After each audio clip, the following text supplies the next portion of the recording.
Jaden லாங்னு ஒரு traveller ஒரு பொது கழிப்பறையில ரொம்ப அமைதியா வேலை செஞ்சுட்டு இருந்த ஒரு பெரியவரை பாக்குறாரு. அவங்க ரெண்டு பேருக்கும் நடந்த ஒரு சின்ன உரையாடல் தான் இந்த கதைக்கே காரணம். சரி, முதல்ல இந்த சந்திப்பே ரொம்ப ஆச்சரியமானது. யோசிச்சு பாருங்க, ஜேடன் அந்த பெரியவரை பார்த்த இடம் ஒரு பப்ளிக் டாய்லெட். அவர்கிட்ட பேச்சு கொடுத்தப்போ அவருக்கு வயசு 91ன்னு சொல்றாரு. அது மட்டும் இல்ல, டெய்லி 12 மணி நேரம் வேலை செய்யறாராம். ஆனா ஜேடனுக்கு ரொம்ப ஆச்சரியமா இருந்தது என்ன தெரியுமா? இவ்ளோ வேலை செஞ்சும் அந்த பெரியவரோட முகத்துல ஒரு சின்ன சோர்வு கூட இல்ல. ஒரு அமைதி, ஒரு பாசிட்டிவ் ஃபீல், அதுதான் தெரிஞ்சது.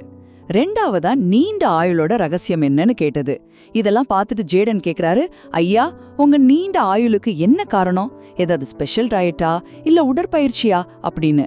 அதுக்கு அந்த பெரியவர் சொன்ன பதில் ரொம்ப ரொம்ப சிம்பிள். அவர் சொன்னாரு, நான்லாம் சாதாரண சாப்பாடு தான் சாப்பிட்றேன், எந்த உடற்பயிற்சியும் பண்றதில்ல. ஒவ்வொரு நாளும் எப்படி வருதோ அதை அப்படியே ஏத்துப்பேன். அப்போ பாருங்க, ஒரு நிறைவான வாழ்க்கைங்கிறது பெரிய திட்டங்கள்லயோ இல்ல கச்சிதமான பழக்க வழக்கங்கள்லயோ இல்ல, வர்ற ஒவ்வொரு நாளையும் அமைதியா ஏத்துக்கிட்டு நம்ம வேலையை செஞ்சுட்டு போறதுல தான் இருக்கு.